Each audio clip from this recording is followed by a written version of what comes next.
This is introduction to logic course और हम आ चुके हैं 5th वीक में इस कोर्स के और ये इस वीक का पहला लेक्चर है। इस कोर्स में पहले वीक में हम लोगों ने समझा कि लॉजिक क्या होता है, लॉजिक में जो यूज होने वाले बेसिक कॉन्सेप्ट्स हैं वो क्या क्या हैं। फिर दूसरे वीक में इनफॉर्मल फैलेसीज़ के बारे में समझा।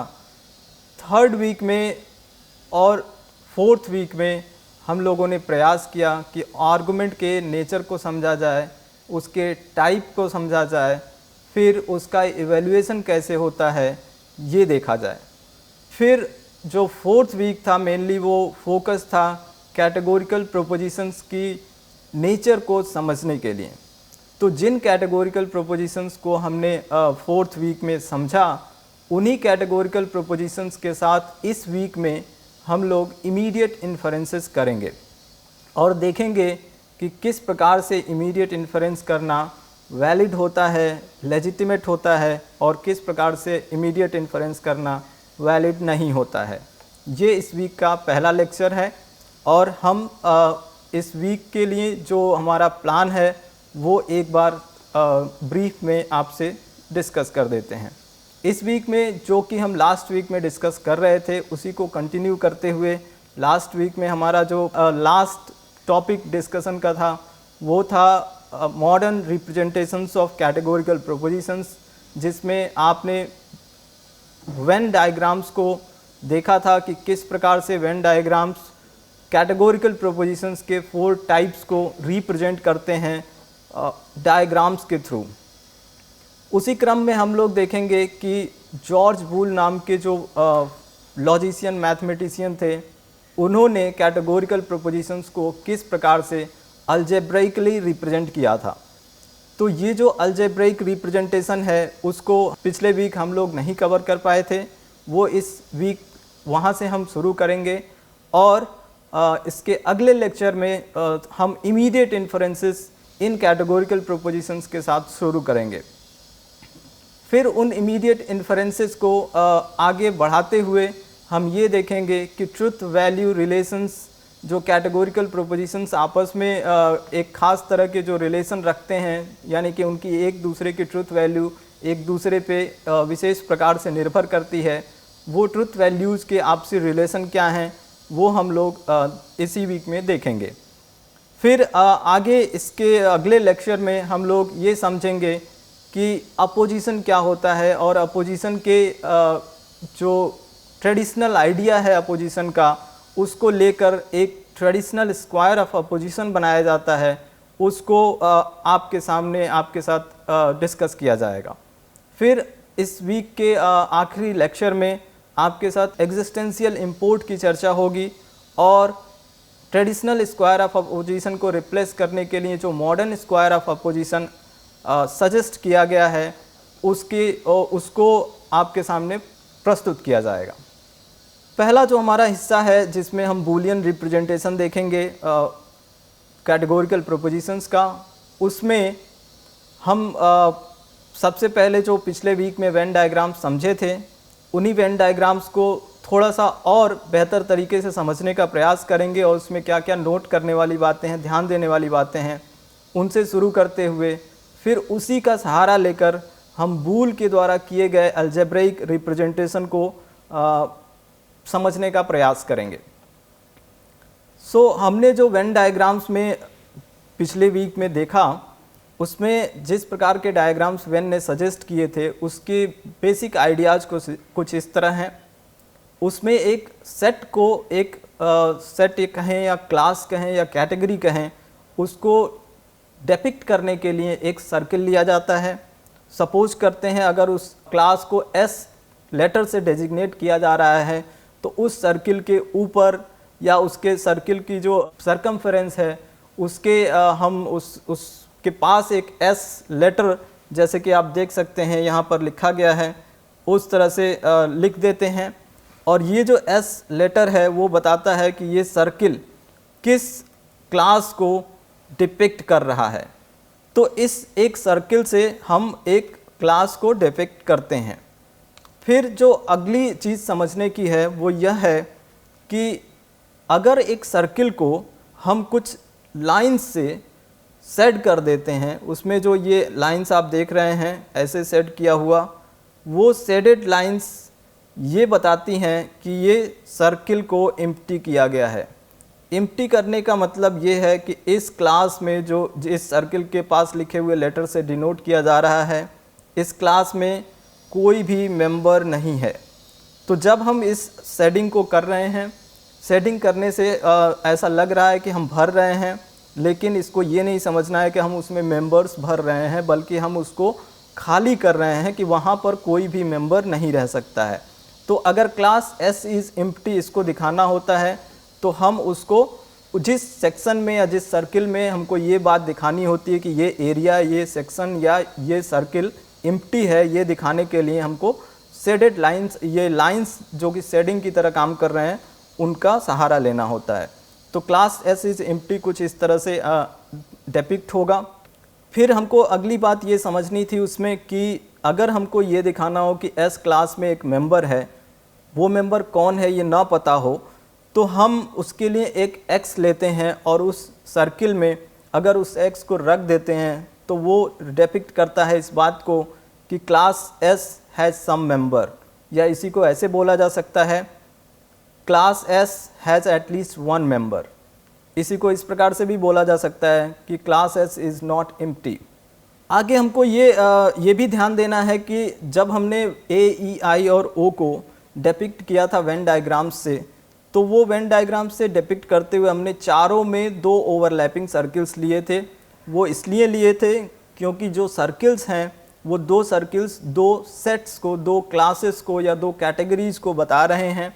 और ये जो दोनों कैटेगरीज़ हैं वो आपस में चूँकि ए ई आई और ओ कैटेगोरिकल प्रोपोजिशंस के द्वारा आपस में रिलेट किए जाते हैं, तो ये जो रिलेशन है उसको डिपिक्ट करने के लिए दोनों सर्किल्स को ओवरलैप करा के हम शुरू करते हैं वेन डायग्रामिंग। तो ये जो ओवरलैप्ड सर्किल्स हैं वो चारों ही ए, ई, आई और ओ जो हमारे कैटेगोरिकल प्रोपोजिशंस हैं वो चारों में कॉमन रहते हैं। तो यहाँ पर हम देख रहे हैं कि class S and class P has some relation, इसको दिखाने के लिए 2 ओवरलैपिंग सर्किल्स लिए जाते हैं। और इसी को हम ऐसे बोल सकते हैं members of class S and class P are related somehow. आगे इस वेन डायग्राम में जो हम एक अभी जो पिछले वीक नहीं डिस्कस किया गया था, इस वीक सीखने जा रहे हैं, वो ये है कि वेन डायग्राम में जब 2 ओवरलैपिंग सर्किल्स लिए जाते हैं तो उन 2 ओवरलैपिंग सर्किल्स की वजह से कुल 4 क्रॉस सेक्शंस बनते हैं। ये जो 4 क्रॉस सेक्शन, 4 सेक्शंस बन जाते हैं, 4 डिवाइडेड पार्ट्स हो जाते हैं पूरे पेपर के कह लीजिए या पूरे कैनवास के कह लीजिए या शीट के। तो वो जो 4 डिवाइडेड पार्ट्स बनते हैं वो चारों अलग अलग चीज़ों को बताते हैं। तो हम देखेंगे कि उनको उनकी अगर नेमिंग करनी हो तो उनको कैसे नेम करते हैं।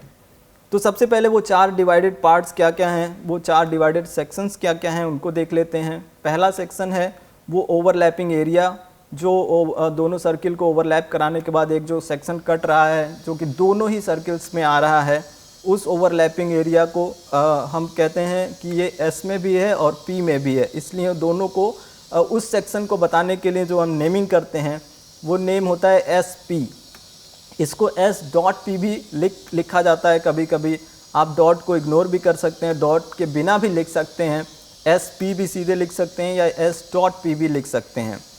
फिर जो दूसरा सेक्शन बनता है S क्लास का, S सर्किल का वो सेक्शन जो कि P में नहीं होता है, यानी कि जो ओवरलैपिंग एरिया है उसको छोड़ के S का ओवरलैपिंग एरिया, S का वो एरिया जो P से ओवरलैप कर रहा है उस एरिया को छोड़ के जो S में सेक्शन बच जाता है, यानी कि यहाँ पे आप देख सकते हैं इस सेक्शन की बात हो रही है।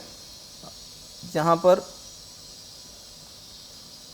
ये सेक्शन ये S में तो है लेकिन P में नहीं है। और इस सेक्शन को जब हम नाम देते हैं तो इसको नाम देने के लिए हम एक बार का यूज करते हैं। बार जो जिस लेटर के ऊपर लिखा है उस बार का मतलब हुआ कि वो लेटर जिस सेट को डिनोट कर रहा है उस सेट में ये एरिया नहीं है। तो इस तरह से जब ये इस एरिया को हमको बताना होता है तो हम कहते हैं कि ये S में है, P में नहीं है।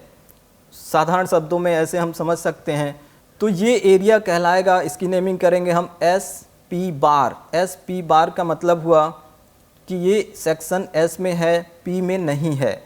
ये पी बार जो है नॉन पी को बताने के लिए भी आता है। हम लोग जब आगे क्लास कॉम्प्लीमेंट्री समझेंगे तो उसमें ये नोटेशन दोबारा से रिवाइज होगा। तो अभी साधारण शब्दों का प्रयोग करके हम कुछ ऐसे ही समझ रहे हैं कि ये एस में है और पी में नहीं है। फिर जो हमारा अगला सेक्शन बनता है वो अगला सेक्शन कुछ ऐसा है कि जो कि पी में है लेकिन एस में नहीं है। तो एस में नहीं होने और पी में जो सेक्शन है लेकिन एस में नहीं है, ऐसे सेक्शन को जब हम नाम देते हैं तो कहते हैं S bar P. S bar P ये एरिया आप देख सकते हैं जो अभी मैंने लाइन किया हुआ है। तो इस तरह से 3 सेक्शंस की हमने नाम किए, वो सेक्शन जो एस में भी है और पी में भी है। फिर दूसरा सेक्शन जो एस में है पी में नहीं है। तीसरा सेक्शन जो एस में नहीं है लेकिन पी में है। तो इस तरह हमारी 3 सेक्शंस के नेमिंग हो गई, S P bar, S P and S bar P. अब जो चौथा सेक्शन है वो ऐसा है कि जो दोनों सर्किल के बाहर है। दोनों सर्किल के बाहर होने का मतलब हुआ कि ना तो वो एस में है ना ही पी में है।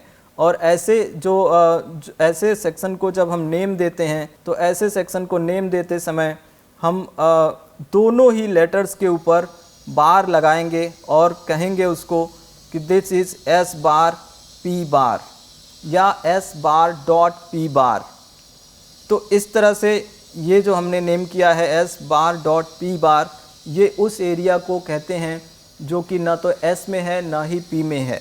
और ये जो एरिया है, ये जो सेक्शन है वो डायग्राम का वो सेक्शन है जो कि बताता है कि ये यूनिवर्स ऑफ डिस्कोर्स में तो है लेकिन न तो एस क्लास में है न तो पी क्लास में है। यूनिवर्स ऑफ डिस्कोर्स क्या होता है?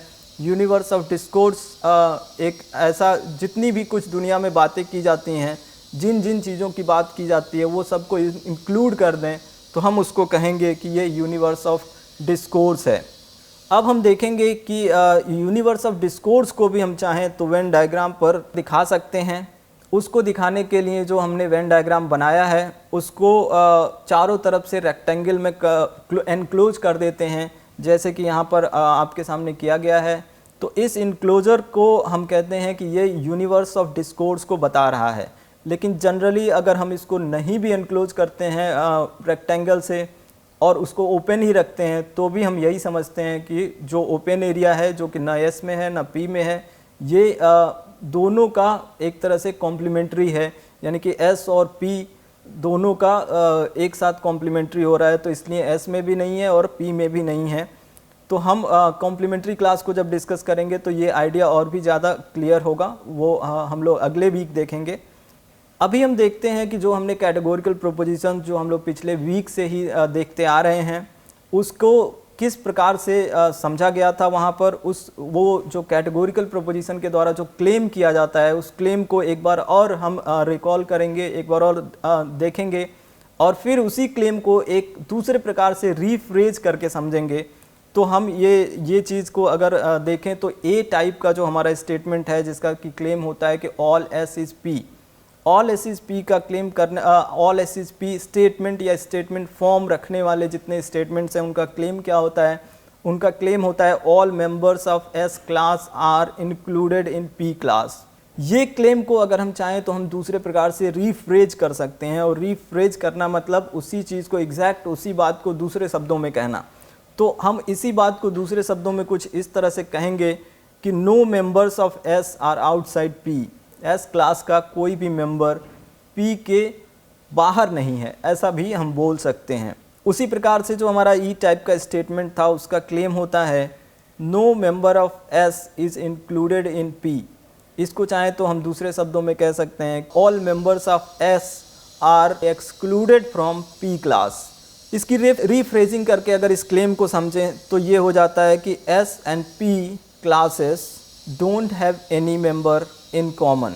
यहाँ पर जो आपके स्लाइड पे है इस पे आप don't have any member in common यहाँ पर ऐड कर सकते हैं। फिर हम आई टाइप के स्टेटमेंट को देखेंगे।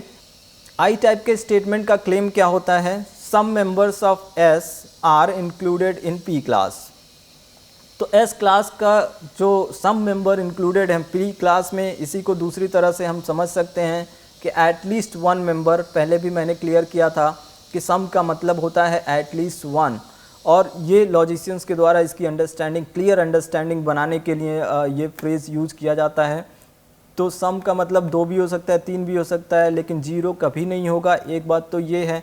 और दूसरा, कम से कम 1 होना ज़रूरी है। तो एटलीस्ट 1 अगर हम कह देते हैं तो इसका मतलब ये हो जाता है कि 0 नहीं है, और 2 भी हो सकता है, 3 भी हो सकता है, या उससे ज़्यादा भी हो सकता है। तो ये at least one member is common to both S and P class, ये बात हम रिफ्रेज करके समझ सकते हैं उसी क्लेम को, जो कि ये कहा जाता है कि some member of S are included in P class. इसी प्रकार से जो हमारा ओ टाइप का स्टेटमेंट है, जिसका क्लेम, जिसका structure all some S is not P होता है, इस स्ट्रक्चर को रखने वाले स्टेटमेंट्स का क्लेम क्या होता है, वो some member of S is excluded from P class, ये इसका सीधा सीधा क्लेम होता है। लेकिन इसी क्लेम को हम चाहें तो रिफ्रेज करके ऐसे बोल सकते हैं कि at least one member of S class is outside P class. अब हम देखेंगे कि जो हमारे वेन डायग्राम्स पिछले वीक में हमने देखे थे कर्सरी वे में, उन्हीं को फिर से रिकॉल करते हैं। हमने देखे थे कि वेन डायग्राम्स में जब ए टाइप के स्टेटमेंट्स की वेन डायग्राम बनाए गए थे, उसमें 2 ओवरलैपिंग सर्किल्स, जिसमें कि जो एस का वो एरिया जिसमें जो कि पी में नहीं है, उसको हमने शेडेड लाइंस से खाली किया था। तो ये जो शेडेड लाइंस से हमने खाली किया था, इसका मतलब हमने समझा था कि इस सेक्शन में कोई मेंबर नहीं है, ये स्टेटमेंट का क्लेम है। और ये जो स्टेटमेंट का क्लेम है, इसी क्लेम को अगर हमको अलजेब्राइकली कहना हो, एक जो जिस वे में हम अलजेब्रा करते हैं उस तरीके से करना हो, और इक्वालिटीज़ और इनइक्वालिटीज़ में बताना हो, तो हम कैसे बताएंगे? तो उसके लिए हमने ये वेन डायग्राम से तो समझ लिया है कि ए टाइप के स्टेटमेंट का क्लेम असल में क्या होता है। तो हमने ये समझ लिया है कि इसका ए टाइप के स्टेटमेंट का क्लेम है कि इस सेक्शन में कोई मेंबर नहीं है, यानी कि ये सेक्शन एम्प्टी है। अब हम अगर नोटिस करें तो जो हमने नेमिंग सीखी अभी थोड़ी देर पहले, उस नेमिंग के अकॉर्डिंग इस सेक्शन का जो नेम हमने दिया था, वो नेम था एस पी बार। एस पी बार जो नेम दिया था, या इसी को हम लिख सकते हैं कि एस डॉट पी बार, एस डॉट पी बार, ये नेम हमने दिया था। अब अगर इसी को अलजेब्रिकली बोलना हो तो हम क्या बोलेंगे? हम बोलेंगे कि ये S dot P bar is equal to 0। इस तरह से आप देख रहे हैं कि ए टाइप का जब रिप्रेजेंटेशन किया जाता है अलजेब्रिक, तो बन के आता है S dot P bar equal to 0। इसको सीधे सीधे ऐसे भी बोल सकते हैं, S P bar equal to 0। तो ए टाइप का बूलियन रिप्रेजेंटेशन वेन डायग्राम से देखना बिल्कुल ही आसान हो गया। तो इसी तरह से हम ई टाइप का अगर बूलियन रिप्रेजेंटेशन देखना चाहें, तो उसके लिए हम वापस से जा सकते हैं वेन डायग्राम पे। वहाँ हम देखते हैं कि यहाँ जब हमने वेन डायग्राम की मदद से ई टाइप के स्टेटमेंट को डिपिक्ट किया था, तो वहाँ पर हमने एक सेक्शन था जिसको हमने खाली किया था। ये सेक्शन के नाम को अगर हम देखें, अभी जो हमने नाम सीखा, तो ये सेक्शन का नाम होता है एस पी, यानी कि ऐसा सेक्शन जो कि एस में भी आता है और पी में भी आता है। तो इसी को एस डॉट पी भी कह सकते हैं, एस पी भी बोल सकते हैं। तो हम जब देखेंगे तो ई टाइप के स्टेटमेंट का क्लेम हमें समझ में आ जाएगा कि ई टाइप के स्टेटमेंट का क्लेम है कि ये सेक्शन खाली है और इस सेक्शन का नाम है एस पी। तो हम इसको ऐसे बोल सकते हैं कि ई टाइप का स्टेटमेंट ये क्लेम कर रहा है कि एस पी इक्वल टू 0। तो इस प्रकार हम ई टाइप का जो अलजेब्राइक रिप्रेजेंटेशन है उसको हमने देखा। अब हम चलते हैं आई टाइप के स्टेटमेंट की तरफ। आई टाइप के स्टेटमेंट का जो क्लेम है उसको वेन डायग्राम पे जब हमने डिपिक्ट किया, तो उसमें देखा कि एस पी जो एरिया है, उस एस पी एरिया में एक एक्स रखा हमने। ये जब एक्स रखा तो अभी थोड़ी देर पहले ये क्लियर किया हम लोगों ने कि जो सर्किल में, किसी भी सर्किल में, किसी भी एरिया में अगर एक x है, इसका मतलब ये है कि वो एरिया एम्प्टी नहीं है। एम्प्टी नहीं होना मतलब उसमें कम से कम एक मेंबर है। दोनों बातें दो ढंग से कही जा रही हैं, लेकिन दोनों एक ही बात कही जा रही है। तो इसी बात को हम अलजेब्रिकली बोलना चाहें तो चूँकि इस एरिया का नाम है SP, तो हम कह सकते हैं कि SP एरिया खाली नहीं है। और चूँकि खाली रहने के लिए हमने इक्वल टू 0 लिखा था, तो खाली नहीं रहने के लिए हम अलजेब्रिक नोटेशन ले सकते हैं कि नॉट इक्वल टू 0। तो इस तरह से जो SP एरिया होगा उसके लिए अगर हम कहें कि SP नॉट इक्वल टू 0, तो ये हमारा जो I टाइप का स्टेटमेंट है उसको अलजेब्रिक मेथड से बूलियन वे में रिप्रेजेंट करेगा। आगे हम O टाइप के स्टेटमेंट को देखते हैं। O टाइप के स्टेटमेंट में जो हमने वेन डायग्राम देखा था, वेन डायग्राम के हिसाब से O टाइप के स्टेटमेंट में जो ये एरिया है जिसको कि नाम क्या दिया जाता है, नाम दिया जाता है SP बार। तो SP बार का एरिया उसमें एक रखा गया है X। इससे पता चलता है कि SP बार खाली नहीं है, यानी कि O टाइप के स्टेटमेंट का क्लेम ये है कि जो SP बार एरिया है वो खाली नहीं है, यानी कि ऐसा जो हिस्सा जो कि S में है लेकिन P में नहीं है, उसमें कम से कम एक मेंबर है। तो इस बात को अगर हम बूलियन वे में कहना चाहें तो हम कहते हैं कि SP bar is not equal to 0। तो इस प्रकार से हमारा जो बूलियन रिप्रेजेंटेशन O टाइप के स्टेटमेंट का बन जाता है। तो हमने देखा कि बड़ी ही आसानी से अगर हम एक बार वेन डायग्राम को समझ लिए हैं या बूलियन इंटरप्रिटेशन को समझ लिए हैं, तो दोनों को एक दूसरे से आराम से हम रिलेट कर सकते हैं, क्योंकि दोनों ही जो हमारे AEI और O टाइप के स्टेटमेंट हैं उन्हीं को बता रहे हैं। और चूंकि दोनों एक ही चीज़ को बता रहे हैं तो दोनों का आइडिया एक ही रहेगा, यानी कि दोनों सेम चीज़ कन्वे करेंगे। तो काफ़ी हद तक दोनों एक दूसरे को रिलेट करके ही चलेंगे। हम अब चलते हैं इस जो भी अभी हमने सीखा उससे रिलेटेड कुछ स्टेटमेंट्स लेते हैं और उनको देखते हैं कि हम कैसे उनका बूलियन रिप्रेजेंटेशन कर सकते हैं और उनका कैसे हम वेन डायग्रामिंग कर सकते हैं। तो ये एक स्टेटमेंट है जो आपके सामने है जिसका आपको बूलियन रिप्रेजेंटेशन बनाना है। इस स्टेटमेंट कहता है some student activists are middle aged men and women striving to recapture their lost youth। इस स्टेटमेंट को हम लोग बूलियन रिप्रेजेंटेशन देंगे, प्लस हम वेन डायग्राम भी बनाएंगे। इसके लिए जो बार बार अगर हम एक एक स्टेटमेंट को समझ के और उसका बूलियन रिप्रेजेंटेशन या अलजेब्रिक बूलियन रिप्रेजेंटेशन और वेन डायग्रामिंग करने का प्रयास करेंगे तो मेहनत बहुत ज़्यादा हो जाएगा। एक ही काम को या एक ही तरह का काम करने के लिए एक रिपीटेटिव जो एफर्ट्स हैं उसको हम मिनिमाइज़ करने का हर बार कोशिश करना चाहिए। तो हम लोग देखते हैं कि यहाँ पे हम अपने एफर्ट्स को अपनी जो मेहनत है उसको कम से कम कैसे कर सकते हैं। तो एक बार हमने देख लिया है कि इस काइंड के यानी कि A टाइप के स्टेटमेंट की वेन डायग्रामिंग इस प्रकार से होती है, उसकी बूलियन रिप्रेजेंटेशन इस तरह से होता है। तो अगर हम देख लें कि ये स्टेटमेंट किस टाइप का है तो आसानी से हम उसको यहाँ पे रिप्रोड्यूस कर सकते हैं और कह सकते हैं कि ये जो डायग्राम है या बूलियन रिप्रेजेंटेशन है वो इस स्टेटमेंट का वेन डायग्राम या बूलियन रिप्रेजेंटेशन है। तो some student activists are middle aged men and women striving to recapture their lost youth।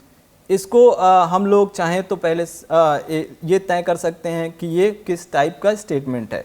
तो आप देख रहे हैं कि इसका स्ट्रक्चर क्या होगा। अगर सब्जेक्ट और प्रेडिकेट देखें तो सब्जेक्ट और प्रेडिकेट में हमारा सब्जेक्ट हो जाता है स्टूडेंट एक्टिविस्ट्स, ये सब्जेक्ट हुआ। Middle aged men and women striving to recapture their lost youth, ये प्रेडिकेट हुआ। और इस सब्जेक्ट और प्रेडिकेट को लेकर S और P से रिप्लेस करके हम इसका स्ट्रक्चर अगर सामने लाना चाहें तो ये बन जाता है सम S is P।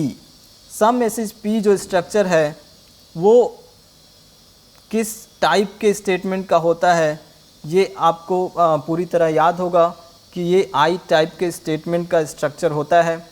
और ये आई टाइप के स्टेटमेंट का स्ट्रक्चर है, यानी कि ये जो अभी हमारे सामने स्टेटमेंट है ये आई टाइप का स्टेटमेंट है। इतना अगर हम एक बार समझ गए तो बड़ी आसानी से कह सकते हैं कि इसका जो वेन डायग्राम होगा वो कुछ इस प्रकार का होगा कि जो ओवरलैपिंग एरिया है उसमें x आएगा।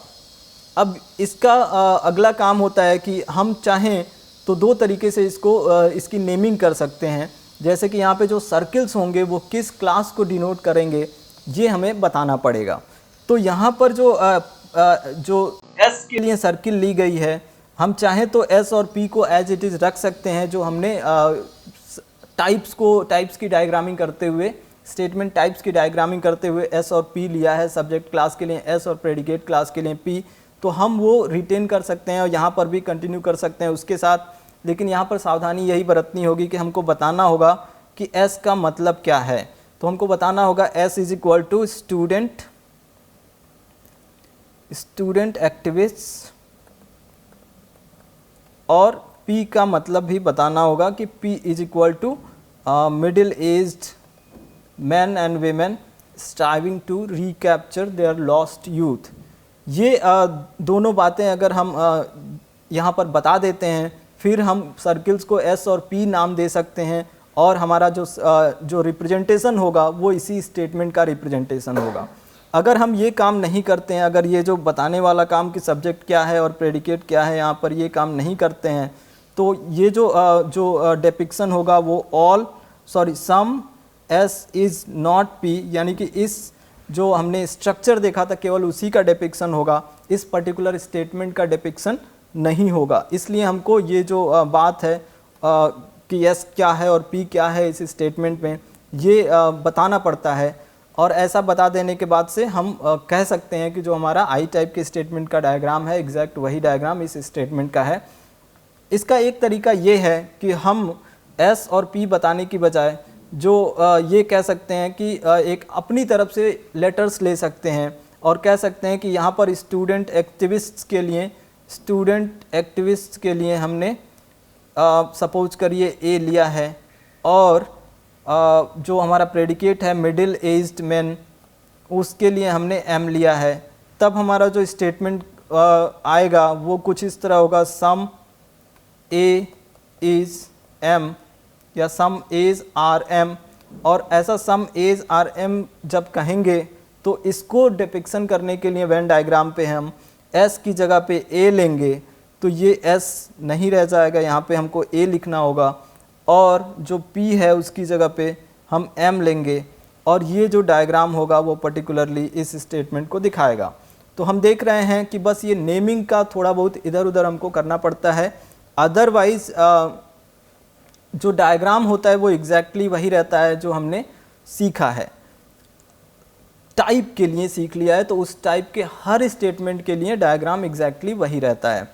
तो अब हम देखते हैं कि इसका अगर हमको बूलियन रिप्रेजेंटेशन देना हो तो ये क्या होगा। तो बूलियन रिप्रेजेंटेशन एक तो हम ये कह सकते हैं कि अगर हमने ये बताया कि S is equal to student activist and P is equal to middle aged man and women striving to recapture their lost youth, ऐसे अगर बताया है तो इसका बूलियन रिप्रेजेंट, और यहाँ पे वेन डायग्राम पे हमने S और P सर्कल्स के नाम दिए हैं, तो इसका जो बूलियन रिप्रेजेंटेशन होगा वो SP is not equal to 0, जो कि एग्जैक्ट वही है जो हमने काइंड्स को बूलियन रिप्रेजेंटेशन, स्टेटमेंट टाइप्स को बूलियन रिप्रेजेंटेशन देते समय I को दिया था।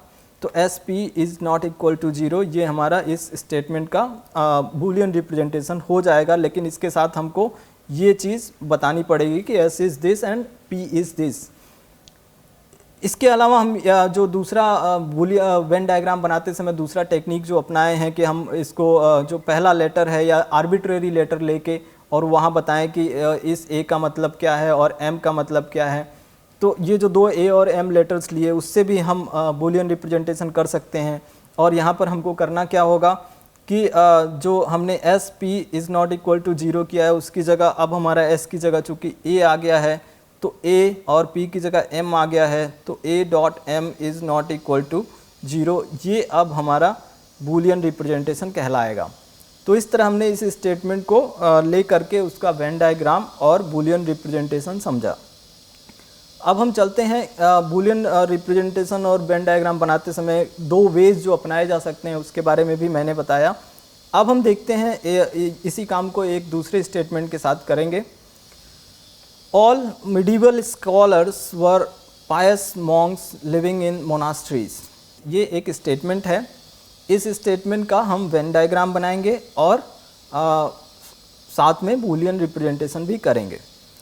इस स्टेटमेंट का अगर वेन डायग्राम बनाना हो तो ज़्यादा आसान तरीका, या अगर इंस्ट्रक्शन हो, जैसे कि यहाँ पर आप देख रहे हैं कि ऊपर के क्वेश्चन जो दिया हुआ है उसमें इंस्ट्रक्शन कुछ इस तरह है, express each of the following propositions as equalities और inequalities representing each class by the first letter of the English term designating it.